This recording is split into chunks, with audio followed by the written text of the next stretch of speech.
today, Ian Dalton.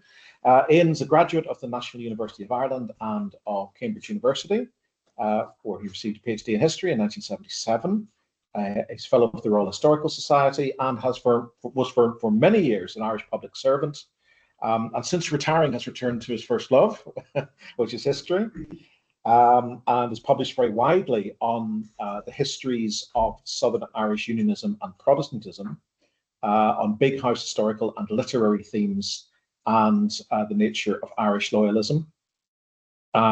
He has been a visiting fellow at Sidney Sussex College in Cambridge, and at Peterhouse, Cambridge, and is currently a visiting research fellow at Trinity College, Dublin. He's the author of Protestant Society and Politics in Cork, published in 1981, and the co-editor with Dr. Ida Mill, who we had speak here last year, of course, of Protestant and Irish, the Minorities' Place, Search for Place in Independent Ireland in 2019. And his most recent book is Southern Irish Protestants, published by Wordwell last year in 2024. So it's a great pleasure to have Ian with us today, who's going to speak on the subject of 1932, Seeing the Same World Differently, Irish Catholics and Protestants, a decade after independence. So Ian, you're very welcome. And thank you very much, Peter. That's a very nice introduction, and I do appreciate it.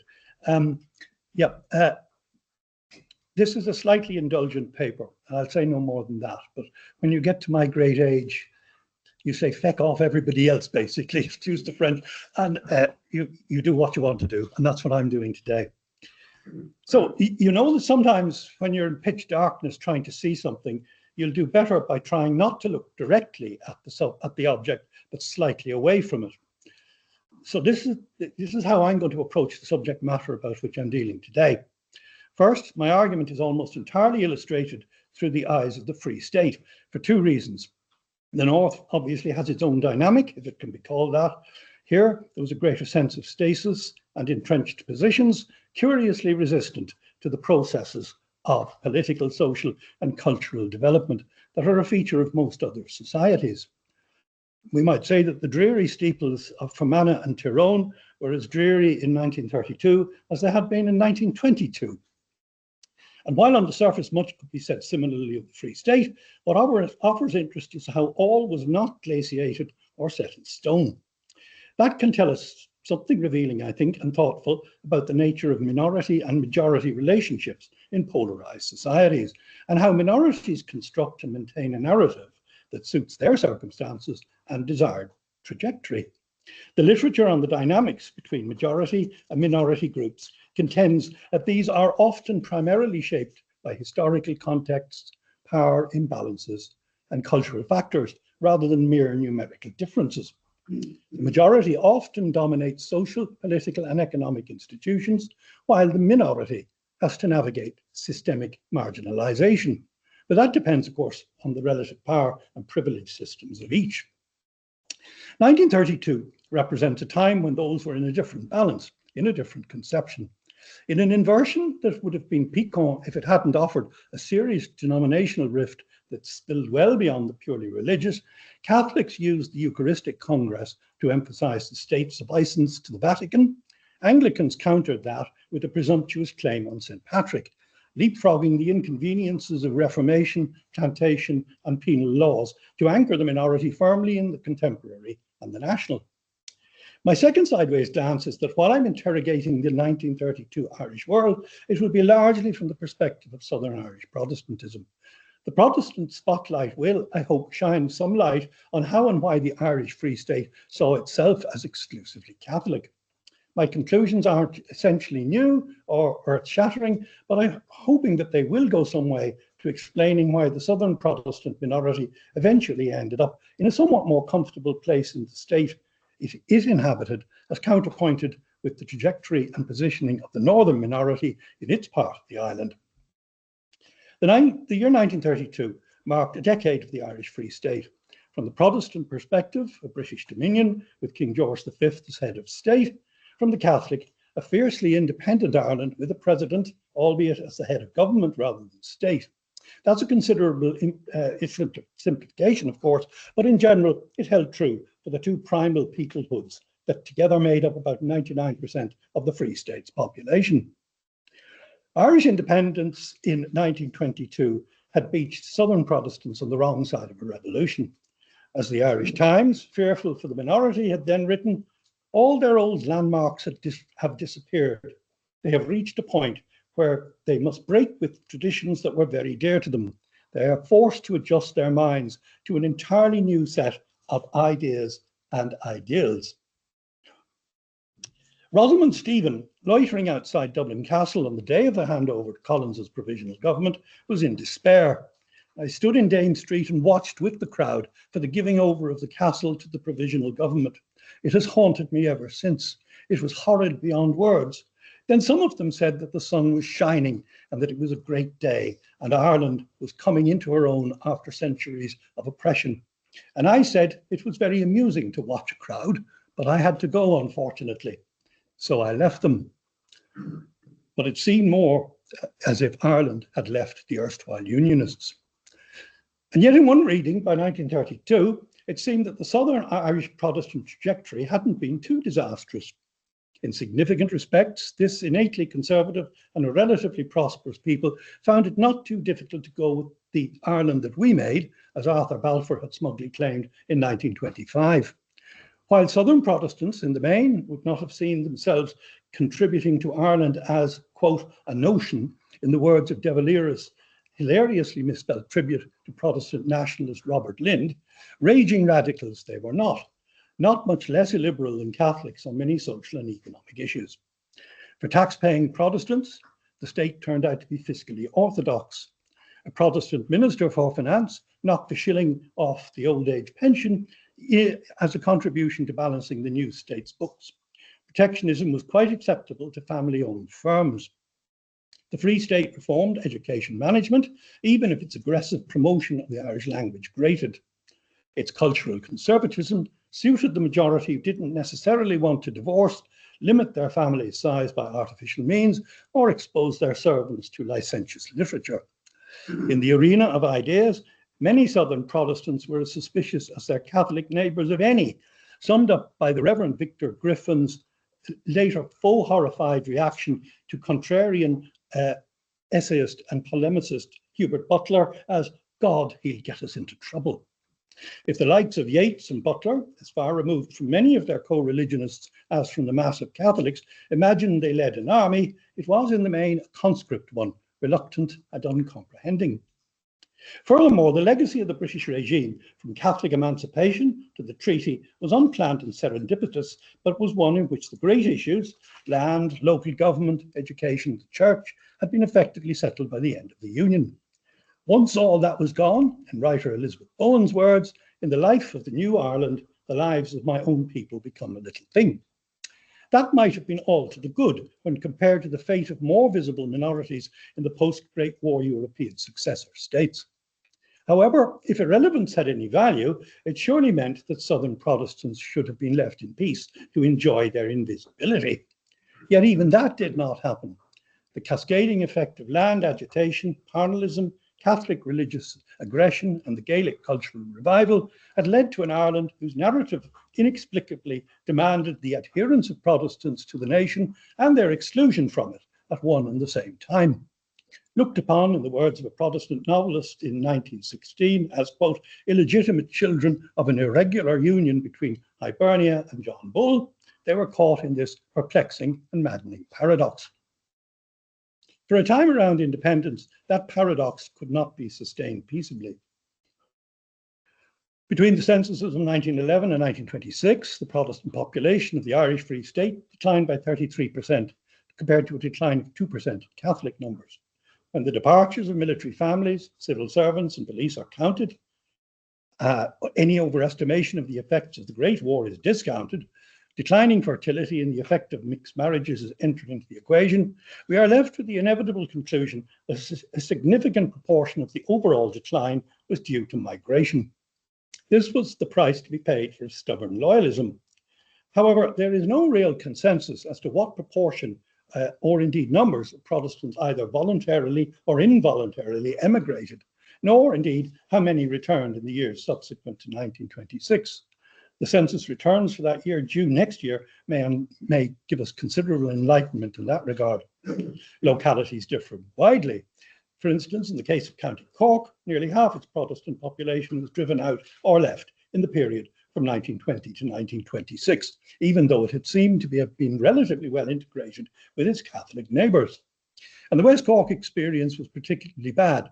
A visible high-density settler community and remembered animosities over land made this place special. There, a critical threshold of violence was stepped over. Consequently, many more probably fled through panic and feared economic deprivation than need have. But this was no Bosnia.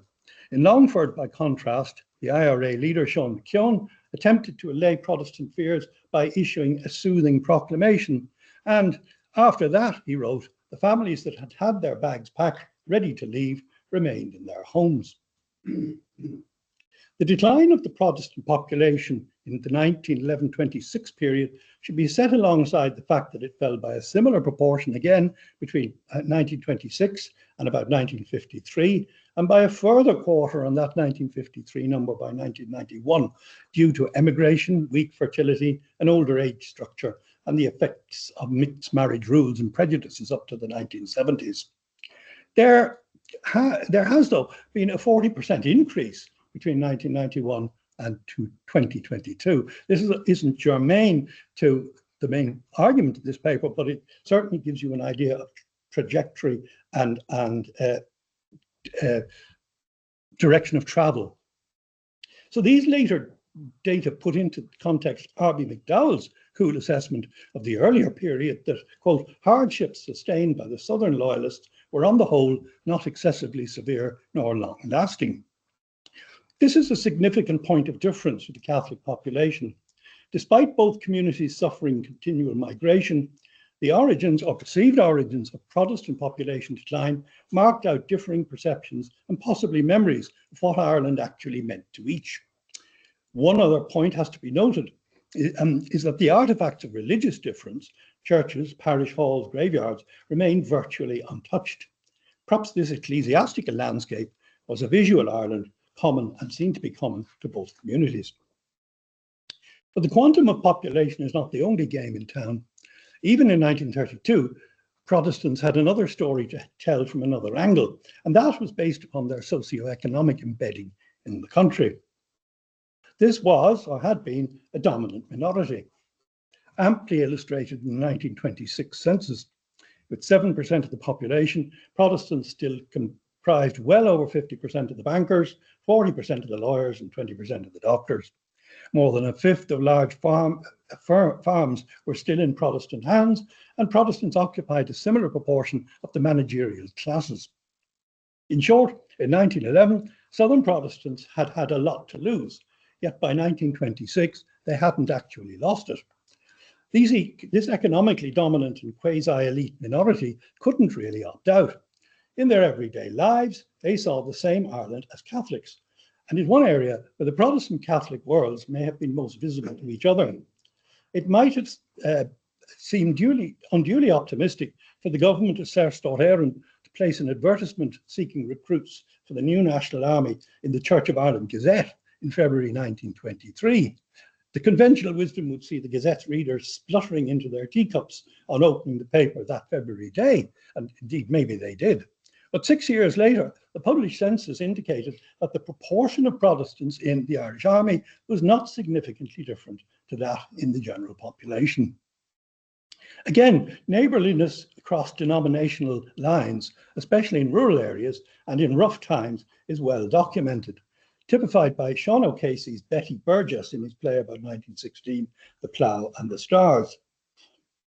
A loudmouthed, drunken unionist working-class Protestant harridan, Bessie lives in the same tenement building as the Catholic Nora Clitheroe. While seemingly forever baiting her nationalist neighbours, O'Casey has Bessie siding with Nora when disaster strikes and class and gender solidarity is called for. On the other hand, there could be blindness too. As Elizabeth Bowen put it about Edwardian Dublin, the unquestioned rules of our being came, in fact, from the closeness of a minority world.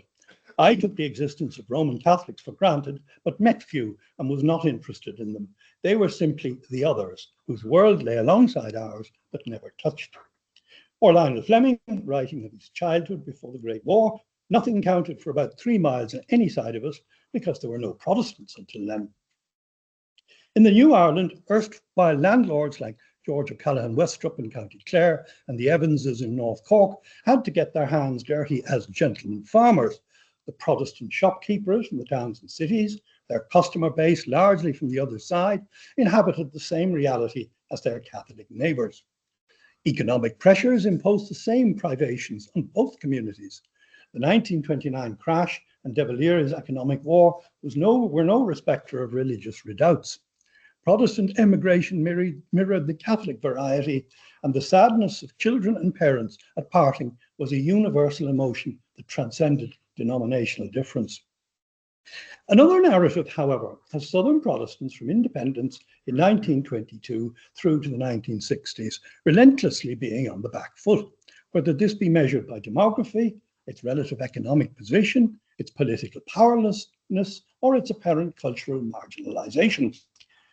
This vision was bolstered by what the Irish Times called in 1929, quote, 2 frequent suggestions that Southern Protestants had an alien creed, an alien culture, and alien aspirations. In that reading, their options were constrained.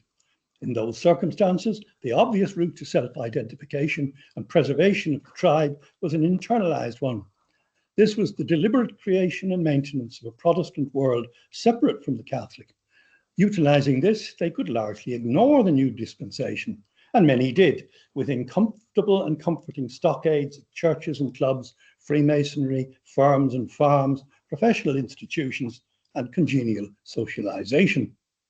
They could mount a thought of symbolic nostalgia, saluting the Union flag and toasting the health of the monarch, and still in a coded linguistic Freemasonry, speaking of Kingstown, Queenstown, and Marlborough, rather than Dunleary, Cove, and Portlaoise. All did not change suddenly. The new stamps may have jarred somewhat, but it took until 1928 for a new coinage to appear. The King's head was on the substantial amount of British money which continued in circulation, even if he had to slum it with pigs and chickens. Dublin pro rata still had twice as many streets called after Queen Victoria as had London. If the post boxes were painted green, this was actually a doubtless remembered colour of all UK post boxes pre the 1880s, and anyway, the royal cipher remained on the majority. After 1922, the minority was never again going to wield hard power. Its members recognised that their political unionism had no future. It would be as Protestants that they had to live in the new dispensation. It helped that outside some redoubts in the border counties, Southern Irish Protestantism did not maintain a separate, irredentist and aggressive political identity. Southern Unionists had tried to cut the best deal they could between 1919 and 1922, but they were poor negotiators, whether against De Valera or Lloyd George. Their presence in the Irish Free State Senate between 1922 and 1937 was oratorically impressive, but mostly sound and fury signifying nothing. In retrospect, this was all to the good. Otherwise, acceptance by the new regime might have been painful indeed. To those for whom the only option, for whom the Irish Free State felt anything but free, economically, socially, and culturally, departure was the only option, and many did leave. Louis MacNeice thought of the north of Ireland as prison and the south of a land of escape.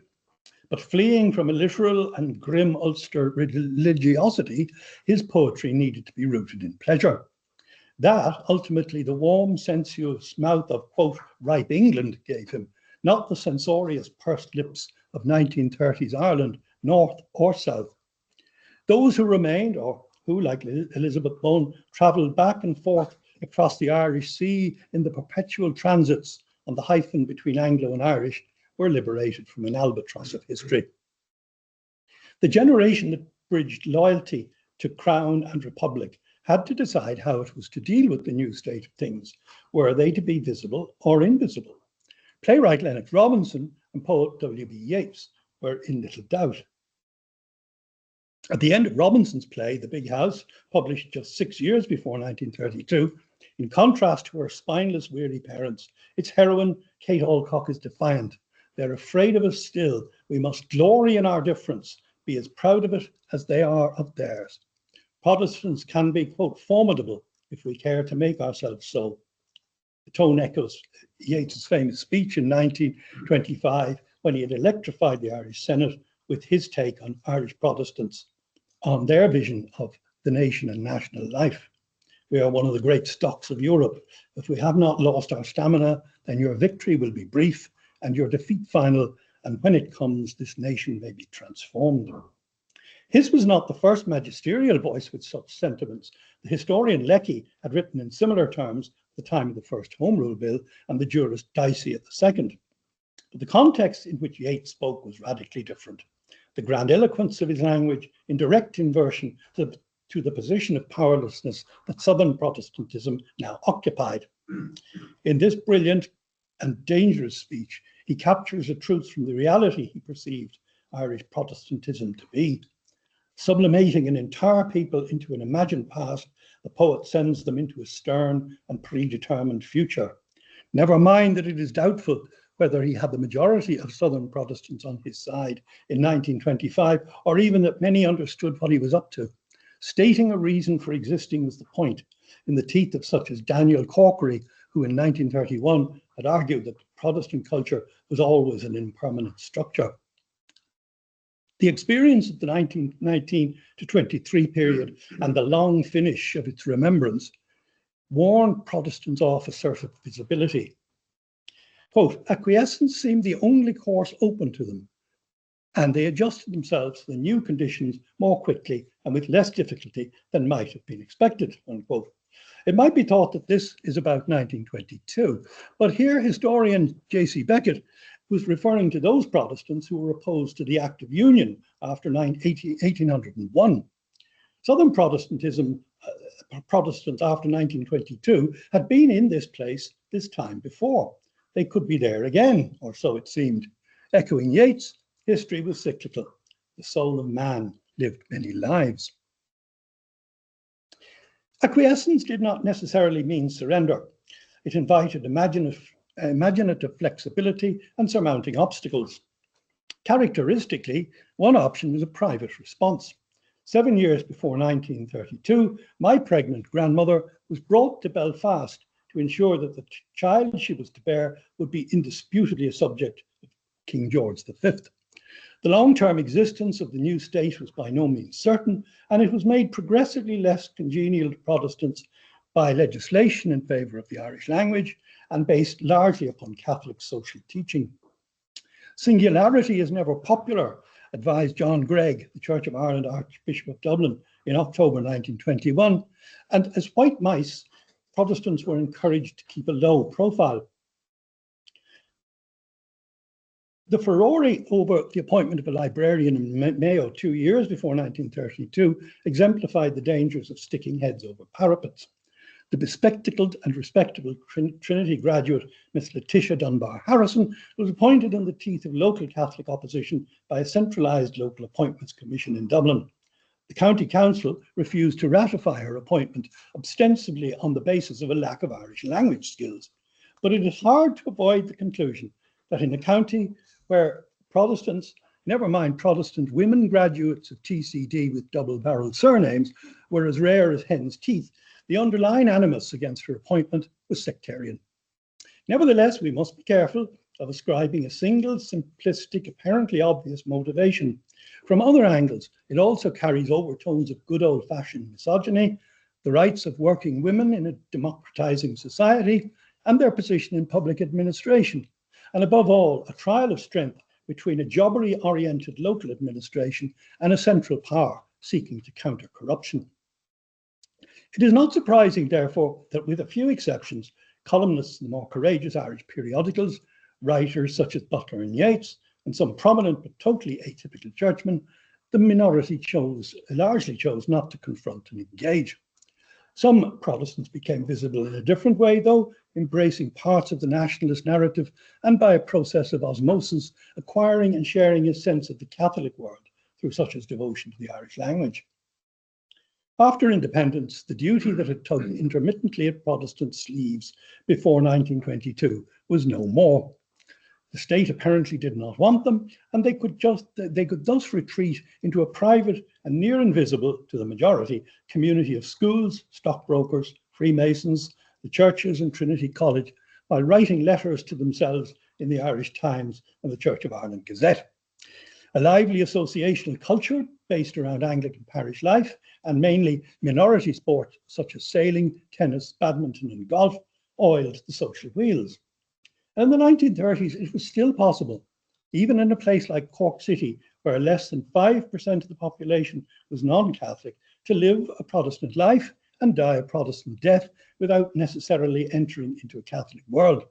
Born in the Victoria Hospital, learning to be prepared in one of its Cork Scout troops, equipped by Cork Grammar or Rochelle schools for employment by the Bank of Ireland and Ulster Bank, Leicester's chemists, Johnson and Perrott's motor establishment, insurance and milling companies, teaching, or even as a Protestant ladies' companion, socialising amongst the 5 Masonic lodges in the city and 8 in the county, singing with the choir of St Finbarr's Cathedral, kept off the demon drink by the Catch My Pal Total Abstinence Union and the Irish Temperance League, playing rugby with Cork Constitution, hockey with the Church of Ireland Club, cycling with the Incorporated Church of Ireland Young Men's Association, tennis with Muskerry Lawn Tennis Club, rowing with Shandon Boat Club, or sailing with the Royal Cork Yacht Club, looked after, if hard times fell, by the Protestant Orphan Society, the Rescue Home for Protestant Girls, and St Finbarr's Hostel for Indigent Men, spending old age in the Home for Protestant Incurables,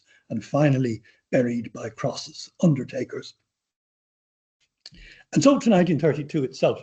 I framed the narrative landscape of the Irish Free State in that year by reference to 3 events: the publication of Ser Stott Éireann's handbook, drawn up by the outgoing Common Gael government, the Roman Catholic Eucharistic Congress, and lastly by the celebration by the Church of Ireland, North and South, of the 1500th anniversary of St Patrick's reputed landing in Ireland. They evoke pictures of Ireland that are distinct but also curiously complementary. Taken together, fusing them, we can begin to see the outline of where the new state was heading, the commonalities, discordances, and trajectories of the 2 principal religious tribes that made it up, and which still, in some respects, make up the island we have today. The relevant results of the censuses of 1926 in the Free State and Northern Ireland, both published in 1929, and the celebration of the centenary of Catholic emancipation were pivotal in how Southern Protestants were to approach 1932. The census was stark, as we know, showing the steep decline in the Protestant population in the South since 1911. But while in Northern Ireland, the overall Protestant population increased in both absolute and relative terms. The centenary of Catholic emancipation, also in 1929, was met with silence by Southern Protestants. The reality was that there was nothing much to say, apart from emphasising the significant support for emancipation by individual Protestants 100 years earlier. Roman Catholic triumphalism was all-pervasive in 1929, heavily weighted towards a persecution narrative and Catholicism as an essential badge of a superior form of Irish nationalism. At this juncture, the Church of Ireland was bolstered by the flinty Archbishop Gregg of Dublin, who, on his election in 1920, had asserted that one thing is certain: the Church of Ireland must never let itself be a stranger in Ireland.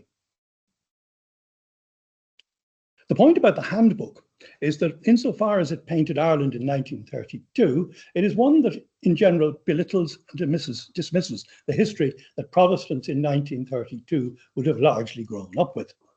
It is not hugely triumphalist, but the tone and atmosphere running through it is dismissive of anything but the Irish national Catholic vision of the country. Overall, it reads like a rather old-fashioned geography textbook, with bits of history, archaeology, botany, law, finance, the economy, the social fabric, art, architecture, and language all thrown in. The contributors were stellar, including Thomas Bodkin, George O'Brien, Michael Tierney, Owen McNeill, Robert Lloyd Prager, Stephen Gwynn, and Robert Lind. But it characterises the pre-1922 regime, whether it be economic, educational, or social, as a failure. Bulmer Hobson, the Protestant who wrote the short introduction, has one of the most polemical pieces in the volume, speaking of being formally governed by, quote, a foreign oligarchy, and closing quote, the longest and most evil chapter in Irish history. That can't have exactly charmed the descendants of the foreign oligarchy still in the country. Of the 34 chapters, religion is number 5, immediately after history. Written by a Catholic priest, it is a careful summary without polemic. No mention is made of any contemporary religious tensions or their absence, and it specifically eschews discussing, quote, the relations of church and state, which in the context of the Eucharistic Congress later in 1932, rather naively claims both are separate and independent of each other. The handbook also had 130 pages of advertisements, reading like a commercial directory of the Free State. Protestant voices are muted. In the educational arena, apart from ads for those for Wesley College, TCD and St Andrews College, all the rest were for Roman Catholic schools, hospitals and charitable bodies. That is perhaps a significant marker for both the sort of Ireland envisaged by the producers of the handbook, as well as the hesitancy of overt engagement with that Ireland by the institutions of the minority. On the other hand, money talked. There are many advertisements for Protestant banks and assurance and insurance companies and general businesses. Here is where the two islands were on common ground. The Eucharistic Congress was a rather different kettle of trout. A Catholic government for a Catholic people was exemplified by the production of stamps and the passage of a special parliamentary act, the Eucharistic Congress Miscellaneous Provisions Act 1932, which provided for such as traffic control regulations, special exemption for hotels and restaurants in the Dublin area, and other arrangements. Irish government institutions were heavily involved, thus giving the impression of seamless state sponsorship of the Congress. Protestants coped with this rich potpourri by generally ignoring it. The Church of Ireland Gazette gave it just one mention, and that a rather derogatory one. The Methodist Irish Christian Advocate merely reported, quote, remarkable enthusiasm. Oral history captures the alienation of Protestant Ireland from Eucharistic Ireland. Quote, Ireland was very definitely a Catholic country. Everybody said it. We said it, the Catholics said it. Everybody knew Ireland was a Catholic country and we were slightly misfits. Folk historian Deirdre Nuttall captures a revealing vignette from one of her interviewees. In 1932, walking home in his uniform from a Boys' Brigade meeting, Boys' Brigade is a bit like Scouts, much bigger scriptural element. As he walked, he came across a large group of people going en masse to some event that was part of the Eucharistic Congress. So he was therefore clearly a Protestant child, walking in the opposite direction to everybody else, and he felt he was running the gauntlet. In the story that he told, he experienced no hostility, but he still remembered that moment as a definitive one in his childhood, when he realised he would never really belong. There is little doubt that the Congress inflamed polemics on both sides. Writer Edith Somerville wishfully hoped that it would be, quote, a certain disaster. In December 1931, Cardinal MacCrory had claimed that the Church of Ireland had, quote, no right to pose as the heirs of St Patrick and of the early Irish Church, declaring that the Protestant churches were not part of the Church of Christ at all. When he followed this up in his Lenten Pastoral in 1932, he provoked responses from Archbishop Gregg, the Reverend T.C. Hammond of the Irish Church Missions, and the Presbyterian theologian William Russell, which culminated in a magisterial and lengthy exchange of very boring correspondence between Gregg and MacCrory in the Irish Times. The Church of Ireland's 1932 patrician commemoration must thus be interpreted in the light of MacCrory's claim and of the public polemics and disputations that had arisen since 1929. If the Eucharistic Congress was a triumphalist assertion of Roman Catholic secular and spiritual power in Ireland, and that it was, in the Church of Ireland Gazette's words, being utilised to emphasise the separatist aims of our present rulers, it was all the more necessary for the Church of Ireland to counter that where it could. Patrician celebrations were thus a deliberate demonstration of Irish Anglicanism's nativist Irishness, counterpointed to a representation of Irish Roman Catholicism, exemplified in the Congress as foreign. In the Dean of Drumore's rhetorical question in 1931, quote, is the day far off when patriotic Irishmen will unite in a church self-governing, independent, and released from foreign jurisdiction? The patrician celebrations were about anchoring Anglicanism to the contemporary, aiming to be not, quote, merely an occasion for remembering the past, but a time of spiritual inspiration for our church in the present. Susan Hood suggests that, quote, the pitch was clearly about boosting confidence in the church at large, making connections north and south, and embedding in the hearts and minds of the people that they belong to the nation. However, insofar as it was a confidence booster, it was a temporary one. It emphasises the divisions between North and South, and certainly raised questions about what nation Southern Anglicanism in particular was supposed to be a member of. The commemorations were well reported in the press. Lantern lectures with slides, a book on the life and the work of the saint, and a series of colourful penny pamphlets were produced. Services were held in Armagh and a conference in Dundalk's Mansion House. Visual and oral symbols were not neglected. The red saltire of St. Patrick on a white background, perhaps significantly the component of the Union flag, was the emblem of this Protestant Ireland, its appropriation emphasised by the accompanying instruction that it was for flying in church towers on national holidays or feast days. The Protestant nation had its own anthem, Sir Cecil Spring Rice's The Two Fatherlands, colloquially known as I Vow to Thee, My Country. The Northern Patrician celebration was on the 9th of June. A.A. Luce wrote that the problem confronting the primate, that was Charles Frederick Darcy, was how to keep an undivided church in a partitioned land. Darcy, who had been one of the first to sign the Ulster Solemn League and Covenant in September 1912, did not seem particularly interested in doing so. His approach was entirely northern-centric. David Kennedy points out that in reference to the 1930s, quote, in its relations with the government of Northern Ireland, the Church of Ireland had stepped easily into the position a state church would have occupied. Thus, the Armagh service and associated socialising was as much a state occasion in Northern Ireland as the Eucharistic Congress was to be in the Free State some weeks later. This was a Protestant Patrick for Protestant people. Some 2,000 people filled the cathedral and its grounds with loudspeakers and strategically placed robed clergy. The Governor of Northern Ireland, the Duke of Abercorn, attended, as did Senator H.B. Armstrong, His Majesty's Lieutenant for County Armagh. The Prime Minister, Lord Craigavon, was listed amongst the attendants. There was a guard of honour from the Royal Irish Rifles. The service was broadcast live on BBC radio, and the Archbishop of Canterbury and the heads of the church in Wales and Scotland emphasised the Britishness of the celebration.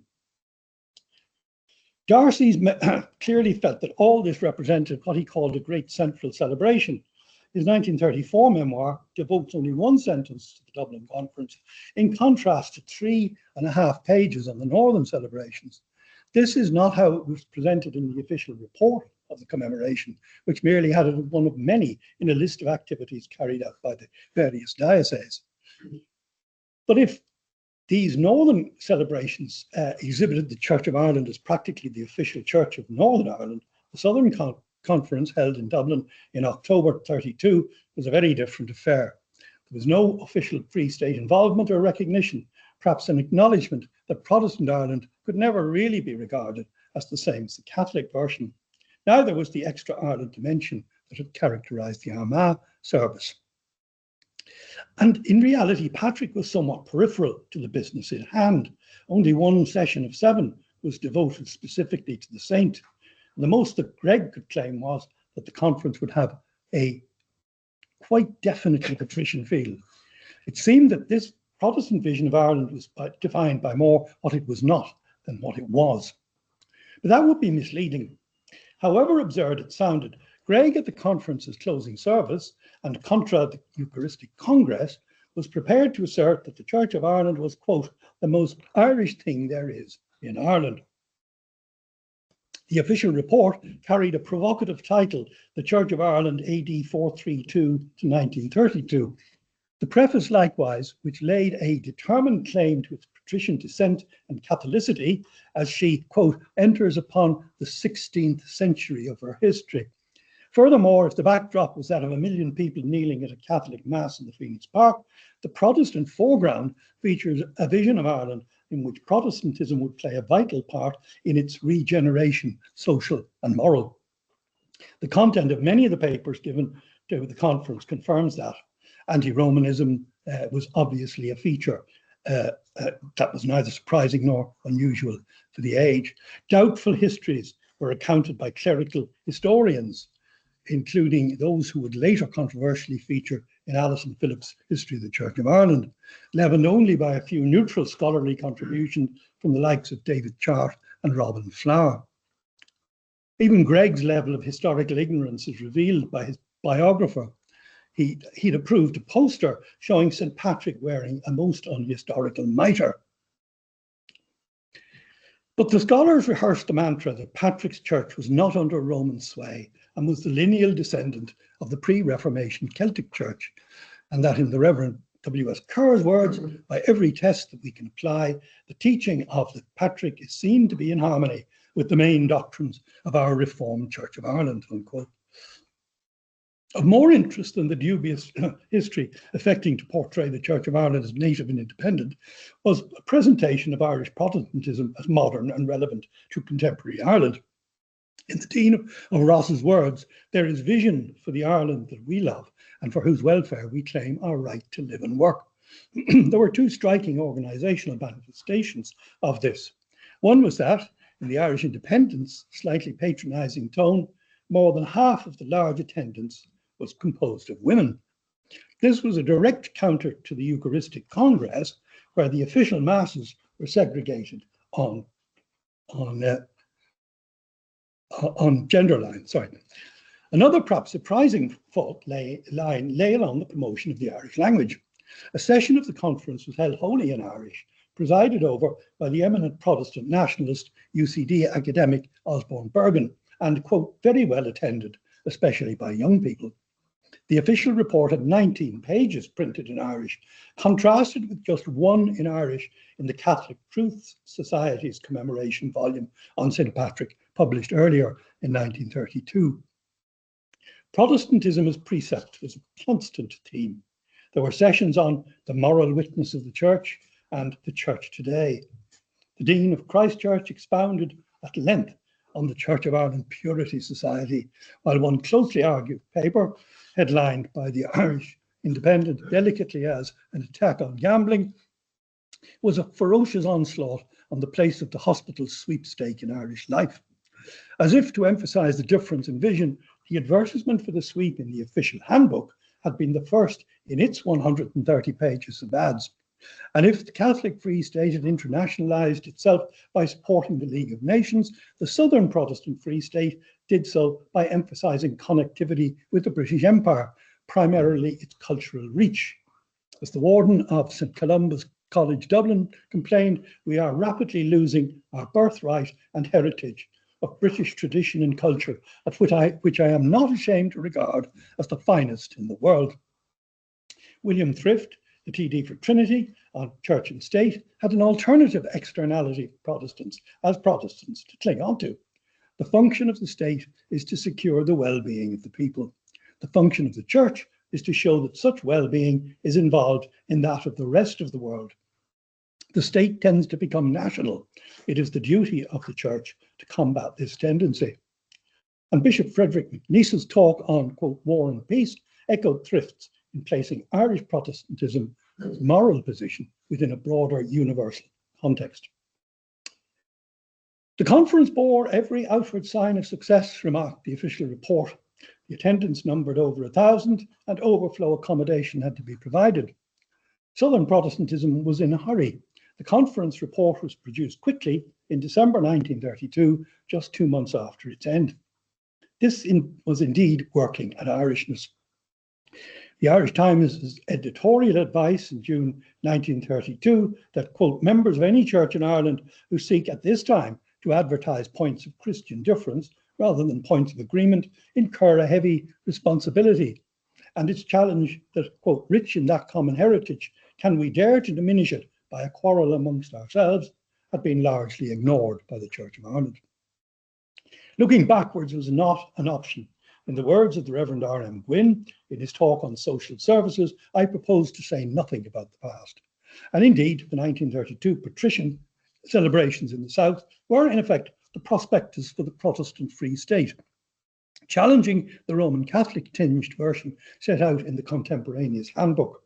In this alternative universe, Southern Protestants could be Irish in their own way, creating a primary and fresh narrative, avoiding a sort of second-hand Britishness. What it was not was the cloying loyalism that characterised the Northern commemorations, and which, to an extent, emphasised, after a decade of independence, the divergence that partition had fostered, if not initiated. In Greg's words about the Church of Ireland in 1932, today the Church of Ireland turns neither to Windsor nor to Rome for the appointment of its bishops. It is an Irish self-governing organisation, as free from the interference of Britain or of the Vatican as the Celtic Church in the days of Columba. That was fine, except it was based upon a totally false premise, of course. The Southern Protestant attempts to create a space in the Patria, articulated in the Dublin Conference, utilised a sense of religious continuity to prove the legitimacy of the Protestant community in Southern Ireland. Following a religious Irishness avoided the pitfalls of current politics. Tracing a line from St. Patrick, skated over all those historical inconveniences that we've mentioned already. Also, Protestantism could claim to embody the modern moral nation. In sum, this Protestant Ireland was an attempt to reimagine a community so that it could better sit with the contemporary realities while not wholly jettisoning its historic identity. And in that, it was not unsuccessful. And so to finish, before the Eucharistic Congress and the patrician celebrations got underway, on the 12th of May 1932, Church of Ireland cleric Canon George Chamberlain, author indeed of a life of St. Patrick, read to his Dublin clerical colleagues a paper entitled simply The Church and Roman Catholicism. It was reproduced in the Church of Ireland Gazette, but perhaps significantly not until after the Eucharistic Congress.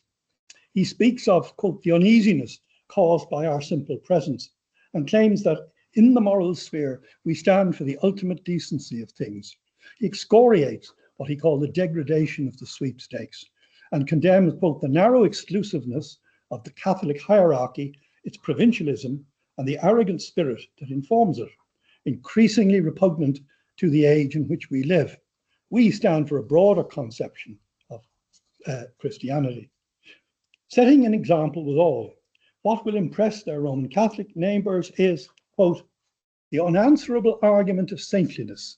In public life, our aim is that of making others true, whether they be true Catholics or true Protestants. Chamberlain claims that Protestants have taken their place in the political and social life of the Free State, taking the lead in things like housing and youth organisations.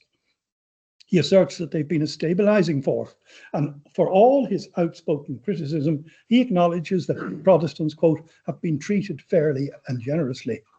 At the last, Protestants stand for freedom and for the, quote, delicacy and integrity and authority of conscience, and for the sacred right of individual judgment. Chamberlain's Protestant Ireland in 1932 is the mapping of an Irish Protestant landscape that was almost entirely couched in oppositional terms, that it was not a Roman Catholic Ireland. Hubert Butler had a more positive vision, once writing of the Church of Ireland as, quote, the poor old phoenix, molting and blind and bedraggled, gazes into the fire, but unable to summon up the courage to take the last leap. Yet I think it has the power to lay a very fine egg. I don't know whether Butler's egg was runny, scrambled, or hard-boiled, but it has persevered with a recovery, as I've said, in numbers since the end of the 20th century. And it is significant that Chamberlain's vision of Ireland in May 1932, almost entirely set by reference to Roman Catholicism, had by the time of the Patrician Conference in October become more of a very fine Protestant egg, contributing to a view of Ireland that, however unrealistic and utopian, saw it in effect as missionary territory without the missionaries. As we have seen, Southern Protestantism felt that it had some form of utility to offer Ireland, even if that might not always be couched in diplomatic language.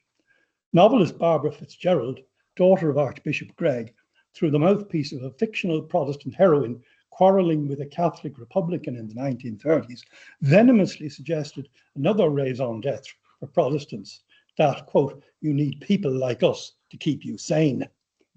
Protestant visibility has always been low, even if paranoid national Catholics saw them as much more influential than they actually were. That has had the effect of maintaining the Protestants' relative importance to the Catholic 95% of the population. That allowed a once dominant minority to broadly find a place in the new polity after 1922.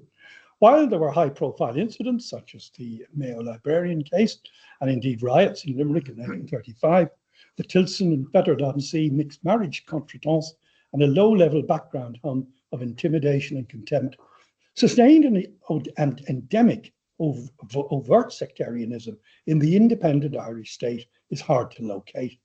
Maybe because it was actually quite difficult to find enough Protestants to be sectarian against.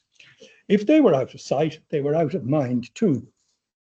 When De Valera offered his best wishes to newly independent India 15 years after 1947, invoking the blessings of not just God, but also Our Lady and the new nation, it showed an exclusionary concept of citizenship. While the deity could be a common point of reference for all Irish citizens, the Virgin Mary certainly was not. That last may carry a truth about the nature of the Protestant and Catholic envision of Ireland. At the last, perhaps, what 1932 teaches us is that while the same world might have been seen differently, those differences were more the softer ones of ambience, atmosphere, arguable moral relativities, and angels on the head of a pin, and not the hard landscape of completely incompatible and mutually incomprehensible identities. Thank you.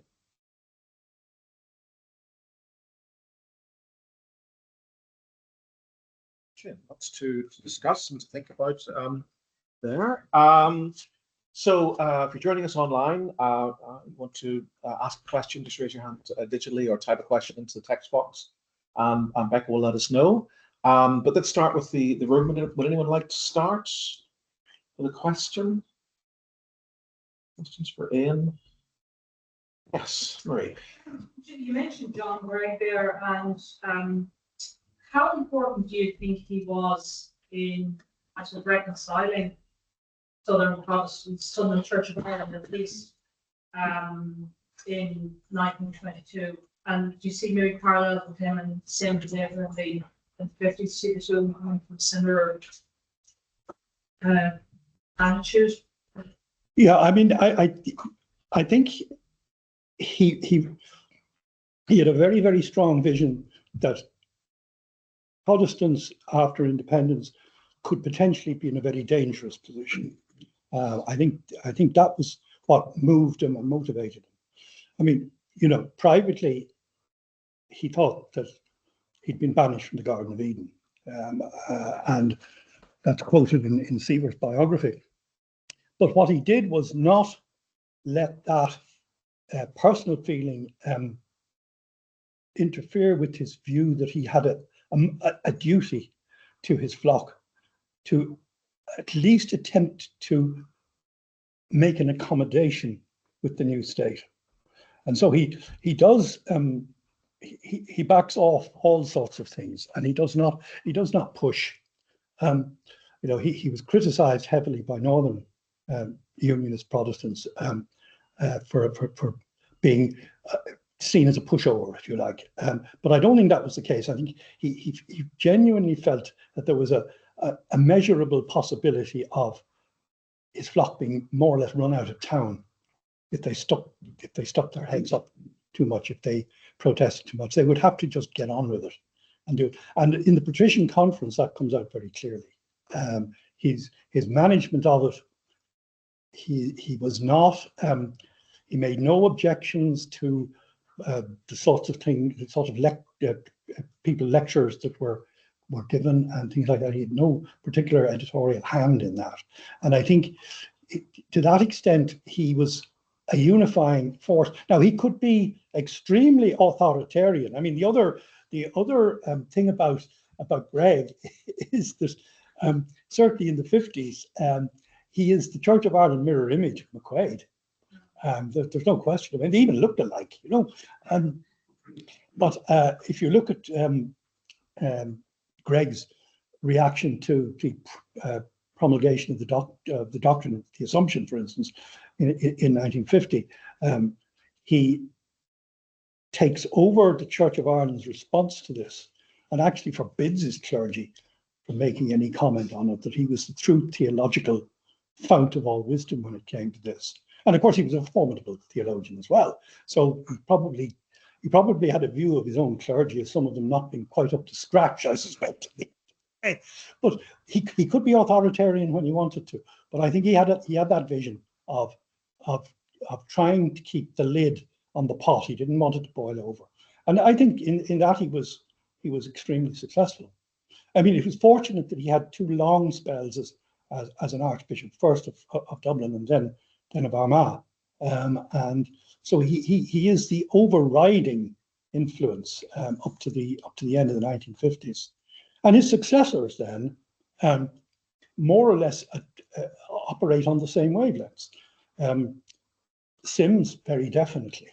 A few more of them are, yeah.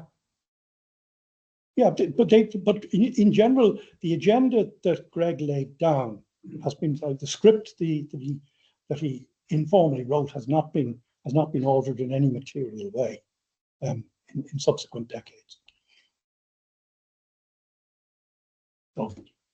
Fascinating talk.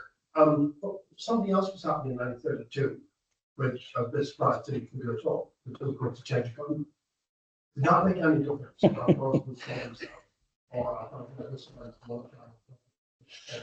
Yeah, that was a quite deliberate omission. I'm not sure that for Protestants, the change of government was hugely significant. It only became significant because of the actions of the new government later on, in terms of particularly the economic war, because that began to impact on things that mattered to them, the half crown rather than the crown. And so, you know, that was significant. But reading the Church of Ireland Gazette, as distinct from the Irish Times, you don't get the impression that this was an oh my God moment, you know, that we're all doomed. They seem to take it in their stride. And I mean, even the Irish Times reluctantly later on became quite a sort of an admirer of Dev's. You know, he didn't excoriate him. He demonstrated things that they quite liked, and they of course demonstrated things they didn't. So there was that was a deliberate omission. But I could work it back into it if I wanted to, but I just did not see the reason for doing it. I wanted to keep it to an ordinary landscape rather than an extraordinary one. That's not a very satisfactory answer. Yeah. A lot of the literature on general Irish was that 1932 great test. Yeah. Highlights people's fears about the very recent changes to the IRA and also having been introduced. And then very quickly those suppressed. I mean, a lot of the retrospective writing, politics generally suggested this was an awkward moment for future Irish democracy was in doubt. What you're saying would suggest that no doubt. I think it was overdone from a Protestant perspective. I think it was more significant to the nationalists, if you want to call them. I'm never quite sure what labels to add. They're all unsatisfactory in many respects. But you know what I mean. I think, you know, Protestantism in 1932 Ireland, at the end of 1932, was no more semi-detached than it was at the end of 1931. You know, I mean, it is still a semi-detached part of Ireland. I mean, there's no getting away from that. You can try and find all the evidences you want for, you know, accommodation, integration, call it what you like, but you're certain it's homeopathic stuff. You know, I mean, there's very little evidence of that. So, as I say, reading through editorials, for instance, in the Church of Ireland Gazette and reports from dioceses, there's virtually nothing about the change of government. I mean, compared, for instance, to the change of regime and partition in the 1920 to 23 period, it's a matter of a little bit of remark, but that's all. But I mean, if you look at the 10 years previously, you know, week after week in the Church of Ireland Gazette, there's stuff about. Now, of course, it's a much more traumatic period. There's violence, but even when the violence stops, there's still stuff. But not for the change of government that I can find. Thanks, Ian. Really enjoyed your talk. I wonder, following on from Sean's question, one of the reasons for that might be like with hindsight, when we look at the social and cultural and moral legislation, and we look at some public discourse, so there's so much similarity between events people in the 1930s, in that they both sort of go along with the general thrust of what's happening to them, which is, you know, to strive to sort of make the Free State as Catholic as possible. I'm kind of wondering how the Protestant responses to that sort of big drive to sort of Catholicize the state, public discourse, but also the state and some kind of legislation. It seems to be, to a large extent, Catholic enemy there is not Protestants, but sort of secularization, liberalism, and so on. And they see Protestants as a big part of that. Exactly. Yeah, and that's actually quite true. I mean, the real opposition to the Catholicization of the state comes from liberal and secular Catholics, if you want to put it that way. It doesn't come from Protestants. And there is clearly, we're back to the keeping your head down syndrome. And because they didn't, I mean, as I tried to point out, that, you know, they did create a form of imagined Protestant state within the state. You know, it's a state without borders, except it has imaginative and conceptual borders. But they could live a material life within that as well, because they simply still had the social structure and the money to do that. And as Mark Maguire has pointed out, there's an extremely lively associational culture in the Church of Ireland in the south. Not so much in rural areas, for obvious reasons, but certainly in the larger towns and cities. It's bewildering, the amount of things that the Protestants were doing to keep their social and their religious life within that. And you know, if human beings have an imperative to engage in politics, and they seem to do, you know, the Church of Ireland offered people a way of participating in that. You know, parliamentary government through the synod, which was a direct copy of British parliamentary procedures after, you know, the disestablishment, that sort of thing. Parish select vestries, diocesan synods. There was all sorts of ways in which the Church of Ireland was far more democratized than obviously the Catholic Church was, and it allowed participation if you wanted to participate. So you had the alternative structures there. So on two levels, it would have been dangerous to take on the Catholicizing state, but it was also not entirely necessary to do so. They could live a separate life, and many did. Others did cross the Rubicon, but many of those had crossed it before independence. You know, the Bulmer Hobsons of this world, and so forth and so forth. There's not so much of that after 1922, because then if you were going to get involved in the Catholic world of politics, there was really only one party you could support, and that was Coming Gael, essentially. They were the party least likely to do you damage. And of course, did that come unstuck in 1948, but that's another day's work. Anything online, Becky? No, just. Yeah. I'm just going to go, probably what you just read there about that kind of social life happening in the larger cities. I mean, is there a shift within that overall Protestant community? And he's put it in slightly crude terms, from a land of gentry to an area of professional class. And does that play any part in the kinds of negotiations and maneuverings? Yeah, it's an interesting one. I've always been dubious about using the landed gentry as anything other than unrepresentative of the Protestant community, because they aren't.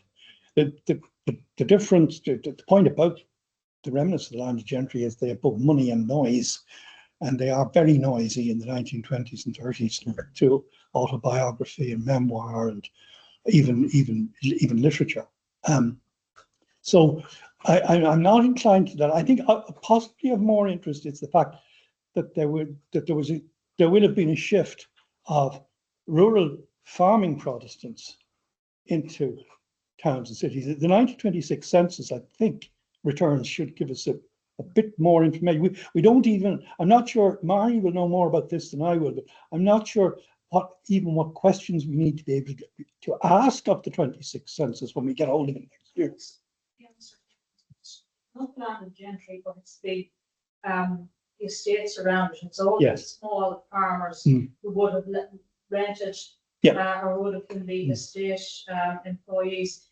They were gone even by this were gone by 1909. Oh yes, I think that maybe shift has already happened. I think that it'll just be a case of maybe taking some micro studies and looking for the same people in 1911 and 26. They're still there in 1926. So there'll be a few interesting things. The 1926 census has a question about not just what your occupation is, but who your employer is. Yes. So it'll be interesting to see if that, all the Protestants are working in Guinness and good bodies and things like that. I think that shift, rural to urban, has maybe largely taken place with the Land Acts. But the other thing, of course, the great other thing, whenever we get about 100 years from now, the Land Commission. Yeah. I mean, the new state busily went on with acquiring estates and getting rid of them. So there's a continual process of certainly getting rid of the remnants of the landed gentry. Of some interest are those members of the class. I mentioned a couple of them there that kept going as gentlemen farmers. Again, we're not sure how many of them actually did that. I mean, Terry Dooley's work on big house decline and things give us some idea, but it's the trouble with it is it's not statistically based, it's anecdotally based, and that's always highly dangerous. I mean, if the landed gentry were good for anything, it was for a rattling good story, and that is horribly seductive and terribly subversive, and it's still there. Who is going to resist Mrs. Jeffson's false teeth being burnt down when Convermore was burnt in 1921, I think it was 22. So these are the sorts of anecdotal things that colour our perception of what these people were. And I am interested in, I'm certainly very interested in West Cork, because that being such a bear pit of the War of Independence, and indeed later on the Civil War, to see what happened, given the Dread Hart thesis about ethnic cleansing, all that sort of stuff. It would be very interesting to try and track to see were there families back there in 1926 who might have been advertised as having gone. Anecdotally, again, we know that some of them did come back. We don't know how many. Part of the reason I was asking the question, by the way, I didn't. No, that's fine. Part of what I'm corporate is advocating. Yeah. Alongside many other. Absolutely. Ireland is rural location, and I'm just wondering if actually urbanization is part of the responsibility. Yes, no, it is. Yeah, I absolutely agree with that. Yeah, there's no question about it. But I mean, things like the vanishing of the Dublin Protestant working class. There's around about 10,000 of them there in 1911. They're practically all gone by the end of the 1930s. I was going to say that they were traditionally working class Protestants. Yeah. Yes. People, English people, with very, very set ideas about our society, and we lack any sort of nuance. It's nuance we're missing. Yeah. I mean, yeah. Could I ask perhaps, Ian, whether it might be, to what degree might it be more accurate to talk about two Southern Irish communities rather than one? I'm thinking about Ed Burke's recent book on border Protestants and his argument of kind of a distinct cultural and political identity held by the South and West Ulster Protestants who end up on the southern side of the Free State border. That area obviously is distinct in terms of local densities of Protestant settlement, of different class profile, and obviously different denominational profile as well to other communities elsewhere. How does that community fit into the story you've been telling us today, or does it not fit particularly well? Doesn't fit particularly well.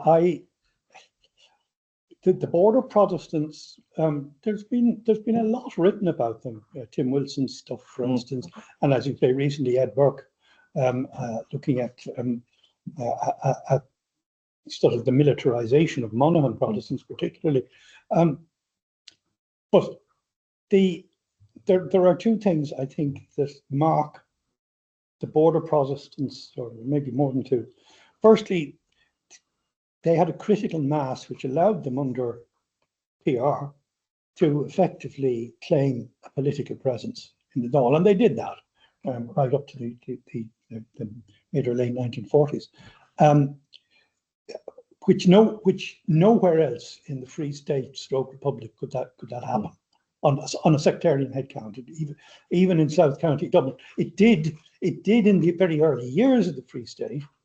People like Brian Cooper and so forth being elected TDs, basically on a Protestant vote in South Dublin, but not elsewhere. The second thing is the pull of the North, sort of a magnetic pull, if you like, and operated essentially through the Orange Order, which again has vanished from the rest of Southern Ireland by the 1930s, 20s, 30s, in fact, before then. I mean, Orangism goes into decline long before independence in the South, but it is still strong in the border counties. And there it provides a sort of social super glue, and it's gluing itself across. It's largely border blind. It's very interesting to read the evidence given to the Boundary Commission in 24-25, the actual evidence, because there's a lot of people going around saying why they want to they want to join Northern Ireland, and also why they don't want to live in the Free State, and a lot of it's economic. I mean, it's just that with now a customs border after 1923, I think it is, trade suddenly is more difficult, and you just can't drive your cattle across the border that easily, and you certainly can't buy and sell things. But also the sort of things that the Boundary Commission evidence shows is a sort of a social hankering after the old times, and to some extent that's much stronger in the border community. I think it's a function of being marooned just outside the glow. You know, here you can see the fence. You know, you're nearly there. You're nearly there. We want to be there. Whereas if you're in Kerry, you know, you're closer to America practically, and it's not a practical proposition. So you therefore have to think of something else. And I mean, you know, the work done on the movement of border Protestants over the border is quite interesting. But they're moving within a society which is comfortable and familiar to them. Whereas a West Cork Protestant deciding to buy a farm in Fermanagh, or indeed even in Antrim, would probably get a terrible culture shock. Whereas if you're in Monaghan or Cavan, it ain't a shock at all. So, great. Do we have any other questions? Yes. His name as a child in the north, so they could be born as opposed to the king. Is that common for Protestants from the south? I have absolutely no idea. I can only that's anecdotal history. I know what happened. I talked to my family. My own family. Yeah, yes, my own grandmother was my grandmother was brought so that my mother there would be no questions about her not so much her nationality as her citizenship. But of course, Irish citizens of the Free State were also de jure citizens British citizens, if you're subjects of the king, up to approximately 1935. The lawyers argue about the Aliens Act and stuff like that, but essentially, I think this was belt and braces gone mad, to be honest. But that's what they want to do. I have no idea whether anybody else ever did that. I suspect it was possibly a one-off. I genuinely don't know, but it's there in the family, and yeah. More research needed. More research needed, exactly. Okay, great. Anything online? No? Okay. Oh, well, thank you all very much for coming. Can we thank Ian for coming all the way up from Dublin to stay with us? My pleasure. My pleasure. Thank you very much indeed. So we've no seminar next week, as we're on reading week. So in 2 weeks, the 3rd of November, we have Elena Bergia from Queen's, Anthropology in Queen's, who's going to be talking